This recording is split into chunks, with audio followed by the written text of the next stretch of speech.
Hello and welcome back to the Fight Me Bro betting show. This week we're breaking down UFC Fight Night Edgar versus Munhoz, 135 bout that has piqued my interest a little bit, but overall the card, they really fucking left it out to dry this one.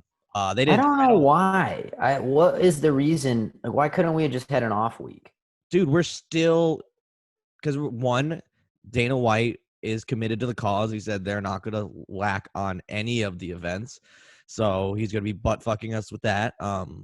Just too much of a good thing sometimes is too much. I just don't understand. You got this great, like Frankie Edgar versus Pedro Munhoz would be a great co-main or third from the top.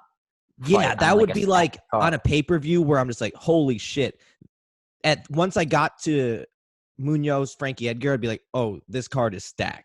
It'd be like, damn, we have two more fights after this. Crazy. Yeah, like, can you believe it? Where you would put this instead of on this. I'd be way more excited for that fight too, with the pressure off a little bit, because this is like the main stage. It has me feeling it's gonna go a certain way, which you might see with my bets. So today I have 4 bets in 3 fights. So Jesus and Nick, Christ. you have 2. I only have 2 picks. Period. How'd you do last week? Not great. We were 1-2 last week. Okay. So we're back on the skid. Yeah, but one of them was the JDS lock. So normally on the weeks that I've been going 1-2, the lock has kept me afloat. Mm-hmm. But last week was the first lock miss in a few weeks. It's the shit. I told you guys last week we patched all the holes in the ship. We have burst more holes in the ship. So we cannot. I can't get any good trends going one way or the other. Actually, I refuse to tank, but I also refuse to get scorching hot for more than 1 week at a time. So we're in a weird spot, and this is not a great week to really make a comeback. I have so few picks. It's like, even if you knock them down, what were you really even hot to begin with? Yeah, exactly. If I wanted to really gamble on this, I would find a way, and I still might. But just know that would be mostly guessing. And last week I went 3-2 on my picks with hitting my lock. So I'm trucking along, doing all right. Hoping to continue that momentum. First up, I'm going in with a name that I have no idea how to pronounce. Let me just look it up. It's usually good bout. This is in the Mandalemos versus Mizuki Inoue. I don't think that's it. Mizuki Inoue. I don't know. But I like Amanda Lemos. This Mizuki girl, I guess. I haven't really heard too much. I don't know her at all. But from what the touts are saying, she was one of these like young prodigy kids that started when she was like 4 years old, and then won some big kickboxing title at 16 in the adult division. And she's just been this hyped up girl for a while, which modern day little Bam Bam.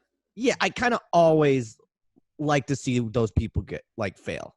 Not fail, but not live up to expectations. Be like, I don't know why it's so mean, but I'm the same way. It's shaded Freud. It's not like they're my enemy, but they're like, look at you protege, you're supposed to be this. Everyone talks about how they're going to accomplish so much shit and then they never pan out. Not never, sometimes they do, but rarely do you see like the ones from very early make it late in their career. Like LeBron is 1 in 7 billion. And I hate LeBron, but I mean, we can't really. Who was on the cover with LeBron? It was like LeBron and someone else. It was like the 2 high school guys are going to change the game. And I don't know. I only know one of them today. Yeah, but it's like very rare that, I hate giving that guy props, but it's very rare that someone does what he did, where it's like, oh, whatever. And I feel like in MMA and stuff and in fighting, it's way more because we're the Instagram, TikTok. Well, I guess TikTok's a little newer to it, but the Instagram era, now this girl sounds like she actually won something at 16. So like, I guess that's a step ahead of where I would go with these, but there's always the videos of these people of hitting pads, kicking trees, or just little fast hand stuff. I don't know. The one I saw, there's one circulating the internet recently of like, oh, these kids in Dagestan, and it's like 2 kids just doing lat drops on each other, and those wrestlers. Yeah, but they're like 7 years old, and they actually look like legit lat drops. But still, it's like, it's wrong. I shouldn't. It's just the cynic in me. I root for these people to fit. When it's like, oh well, that guy should be check back in 10 years. That guy will be UFC champ, and it's like, how do you know that he's 7? Yeah, exactly. What if he becomes an alcoholic? Exactly. What if he turns into Aaron Pico and has no chin? Yeah, right. story for another day. So I'm going with the other girl, Amanda Lemos. I guess this girl's a lot bigger and stronger. Mizuki, 5'3" at 125. Like, that's small. And I think that's kind of what I'm hearing is her downfall. So the what sounds better than the kind of washed up prospect that's now 25 years old, her just getting smoked by the better athlete, because sometimes that's just how life works. The better athlete could beat all the technique and all the hype in the world. So Amanda Lemos as the dog here, plus 120, first bet. Okay, I guess I'll crack the first one off because there's almost zero analysis going into this because I don't know the guy who he's fighting. Mm-hmm. But I did find that Ryan Bader will be making a light heavyweight title defense on Friday night, which should be about when this comes out. So tonight. Yeah, he's only minus 155. I don't know what happened, or if everyone's forgetting that now we have this big time Ryan Bader versus Corey Anderson ex-UFC light heavyweight title clash that we need to make happen. Just thought about that. Holy shit, that sounds bad. Yeah, but it has to happen. So I wouldn't be surprised if Coker paid this Vadim Nemkov guy to take a dive, slips on a banana peel, does something. And also just outside of that in general. So, I mean, I'm sure this guy's beating some Bellator cans, which is whatever. Like I said, I'm going in strictly off of future projections. I think we're getting a future Ryan Bader, Corey Anderson for the title fight. And I think the path to that is not Bader loses, Anderson beats Nemkov, and then Bader has to fight back for his belt. I'm going on the probably more practical solution of Bader beats Nemkov, Corey Anderson, immediate title shot. But Bader hasn't looked bad. I mean, his wrestling looks pretty. If anything, I think he looks better. I haven't seen him fight in a while. Like he hasn't fought in like a year. Yeah, and his last fights were so dominant, they're not memorable. It was just like, but that's what I'm saying. He's looked, if anything, he's looked better than he ever did in the UFC in Bellator, which is one, rare for guys coming over from the UFC. Yeah. And two, if you do compete at UFC talent level, most of the time that'll get you wins over these Bellator guys. So I got Ryan Bader minus 155. I can't believe the line is that low. That one I actually might take, just even without knowing anything about this guy, just because I've been impressed. Bellator does do a good job of setting up their like UFC fighters and their fights. Like outside of like Aaron Pico, I feel like when the paths are set, like they just kind of work out how they're like, even with their little tournaments. I feel like the people that were supposed to make it to the finals made it to the finals both times. Don't hate that. I saw that on my card. So I saw that on the picks. I was thinking about it. Moving over to another light heavyweight in the UFC. I love this bet, but I'm going I kind of hate how much I love it. I like OSP over Alonzo Menefield at plus 110. Also like OSP by submission. I was going to plus say that. 270 because there it is. Never pass on an opportunity to bet on the Von Peru choke, which I think there's actually a solid to decent shot that happens. In this fight, I do. I feel like a little green. He's a little. Mm-hmm. He'll be happy he just got on top in a situation, and OSP will bait him in, and then next thing you know, lights out. And Menefield seems like the type of guy, like he's just a brute strength guy that's going to come and try to knock your head off. And OSP has fought those kind of guys. He's got knocked out by a few, but he's also proven to like, he's found ways around the athlete that's just going to try to knock you out. So I think he's going to find a way to go to the ground. So I like him straight up and by sub. And God damn it, please, because I think the one time I've bet on him by submission, OSP, in like 3 of his last 5. And one of the ones he did actually end up getting the Von Peru choke. And I was like, the one, like, I don't bet. So I don't think I'm going to pass on that opportunity to get in. Plus 270, get it now because I could see a lot of people jumping in because a lot of the times you'll see that with OSP because his highlight reel almost solely consists of that. So you start to see when they're pumping the highlight reel throughout the card, you see the sub line really start to go down. So like that. I hate the OSP bet. I do like the sub bet though. Yeah. I do think there's a real good chance that if OSP tries to get a takedown, Menefield's tired, Menefield jumps on the guillotine, just being lazy, OSP Von Peru chokes. Very possible. Exactly. Okay, so we're on to locks. I feel like we might have the same one, but it sucks again. Last week I took an underdog lock. Okay, so we're back to being a fucking square.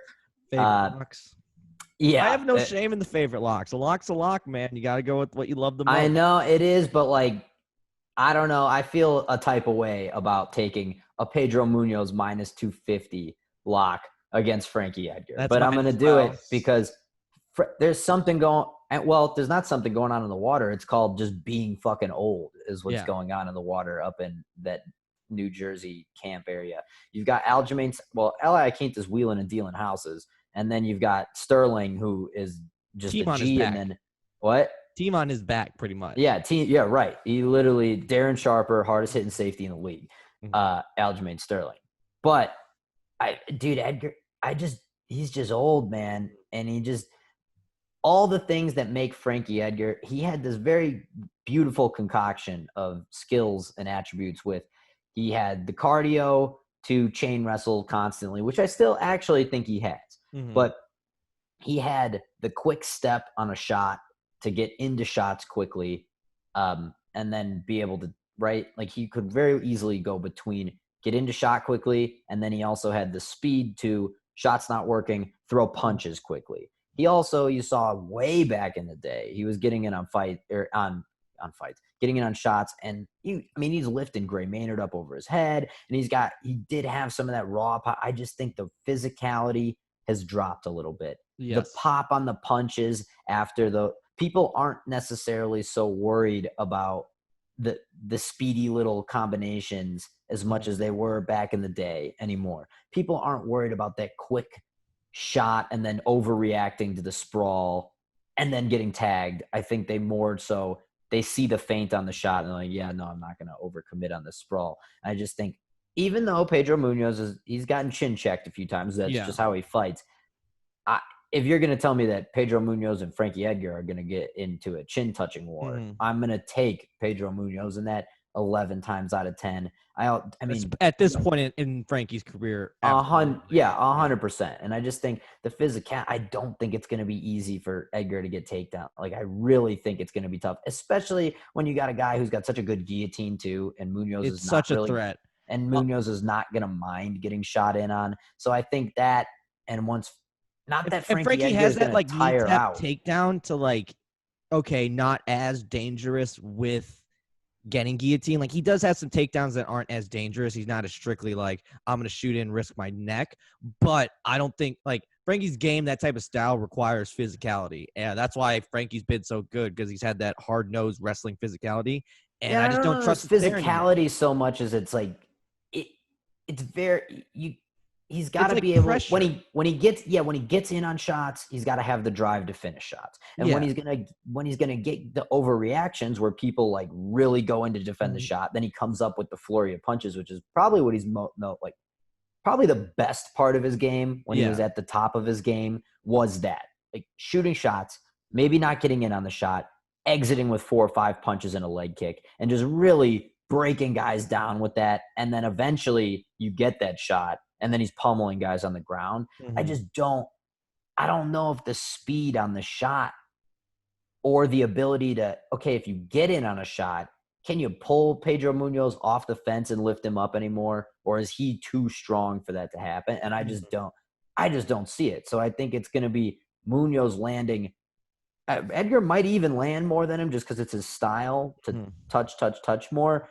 But I think this is going to be one of those fights where you see, and it's 5 rounds. So I think, not that Edgar's going to get tired, but you see the body shots and the power punches. Even if it's less than what Edgar's landing, Munhoz is going to have the impactful strikes landed in this fight. And I just think that's going to, as for however long this goes, whether it's 5 minutes or 25, you're just going to see that wear of, oh man, this guy's really doing some damage.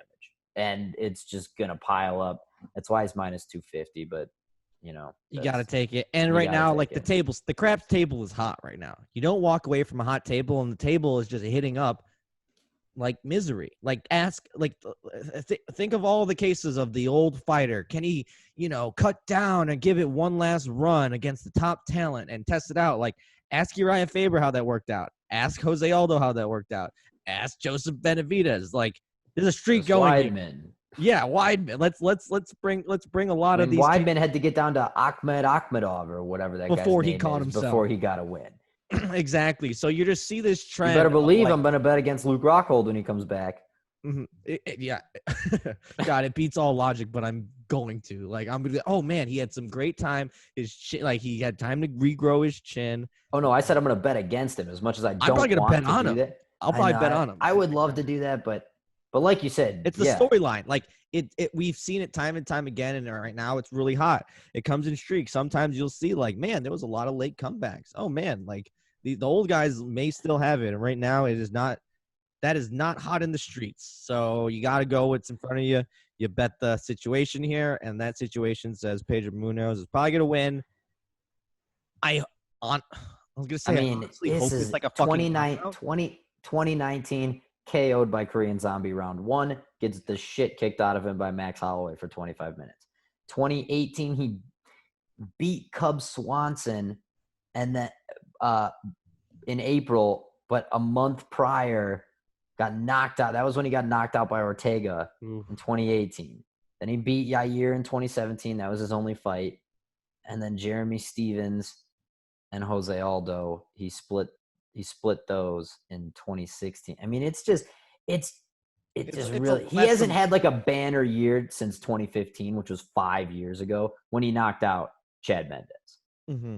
And it's just like everyone has so much respect for Edgar that you're like, yeah, he definitely has a shot in this. But I'm thinking like his reputation and like our love for him has kind of carried him a little further. Where you think about it, like Pedro Munhoz is not that far away from title contention in a very stacked weight class. Yes, it's at a weight class below, so Frankie will have the size advantage for once. But I don't think that changes the fact of like, one guy's still in their prime and at the highest level of competition, and one guy is like, yeah, he's shown he can compete at that level, but that level was like 5 years ago. So yeah, got to go with the guy that's still there. Munhoz is on. I mean, he lost to Dodson 2 years ago. Decision. I'd have to go watch that back to see just how. But Dodson's tricky though to a lot of people. There's like. I know, but other than that, outside of that, he's really just lost to Sterling. Who the fuck hasn't lost to Sterling? Yeah. And then he's just been tearing. Yeah, I don't know. I think this is going to be tough sledding for our boy Frankie Edgar. Again, it's going to be sad, but like you said, if you're deal the hot hand of misery, might as well make money. Ride the wave until Chuck Liddell beats Tito Ortiz in that 4th fight. Mm-hmm. There's no incentive for me to be betting on old timers trying to dust the old war horse off and make one last run to the strap. So almost always the answer to the question of does he still got it is no. Emphatically as well. And it's like at the very best is like, well, almost. You'll get the whole Jose Aldo's where it's like, well, he almost had it back. It's like, yeah, but almost doesn't matter. It'll still get your brains bashed in by horseshoes and hand grenades. All right, so that was our show for this week. Tweet us out your bets. As always, you can find me at ProLeva. You can find Nick at _Guy, and you can find us both at Below the Belt MMA. So until next week, I don't know what card we have, but I'm assuming we have one. Peace out, guys. It's that fucking Holly Holm, Irene Aldana one, man. Remember? I think that's what you said it was. I keep saying it's like the next week. So I'm just looking past that week. What's after that? Yeah, exactly. I need to know when the next like good card. Like what's the next card I should be looking for? Probably Costa and Izzy in September. Like 4 or 5 weeks away. So all right, well, it's gonna be slim pickings, but till next week, guys. Peace. All right, peace.